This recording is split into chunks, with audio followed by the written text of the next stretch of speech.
FBR के इस message के बाद किस किस को फाइलर होने की ज़रूरत है और अगर आप फाइलर होना चाहती हैं तो आप कैसे फाइलर हो सकते हैं और अगर आप फाइलर बन जाते हैं तो क्या आपको टैक्स पे करना पड़ेगा।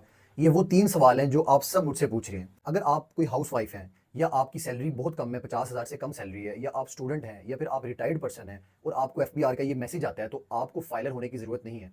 एफबीआर ने ये ऑटो जनरेटेड मैसेज जितने भी सिटीजन हैं पाकिस्तान की या जिनका भी रिकॉर्ड है उनके पास, उन सबको मैसेज किया है। अगर आप फ्रीलांसिंग करते हैं और बाहर से पैसे कमाते हैं तो आपको लाजमी तौर पे फाइलर होना चाहिए। इसमें आपका नुकसान नहीं बल्कि फ़ायदा है, क्योंकि टैक्स तो आपका ऑलरेडी भी कट रहा होता है इसके ऊपर 1%। इसके अलावा अगर आपकी सैलरी 50,000 से ज़्यादा है मंथली, लाखों में सैलरी है, या 50,000 से ज़्यादा 70-80 हज़ार रुपये है, तो आपको फाइलर हो जाना चाहिए। उसकी रीज़न ये है कि आप पहले ही टैक्स पे कर रहे हैं, तो फाइलर होने के बाद आपको कोई टैक्स पे नहीं करना पड़ेगा।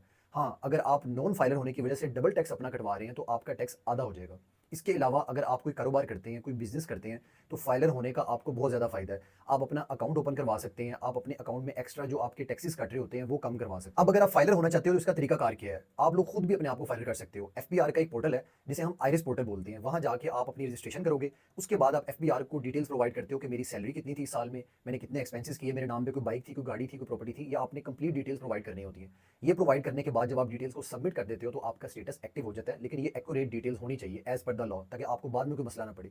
अगर आप ये काम खुद नहीं कर सकते तो आप किसी भी टैक्स कंसल्टेंट के थ्रू ये सर्विस ले सकते हैं और आप उसे डॉक्यूमेंट्स भेज के घर बैठे फाइलर हो सकते हैं। अब हम उन लोगों की बात करते हैं कि जो कहते हैं कि अगर हम फाइलर हो चुके हैं तो हमें कितना टैक्स पे करना पड़ेगा। देखिए, हर पाकिस्तानी जो फाइलर होता है लाजमी नहीं है कि उसने टैक्स पे करना ही करना है। टैक्स तो आप ऑलरेडी भी पे कर रहे होते हैं। आप अगर खाना खाने जाते हैं तो आपका जीएसटी कट रहा होता है। अगर आप सैलरी ले रहे हैं तो उस पर आपका जी टैक्स कटने के बाद आपको मिल रहा होता है। इसके अलावा आप किसी भी तरह की कोई चीज़ बाई करते हैं, आपका टैक्स कट रहा है।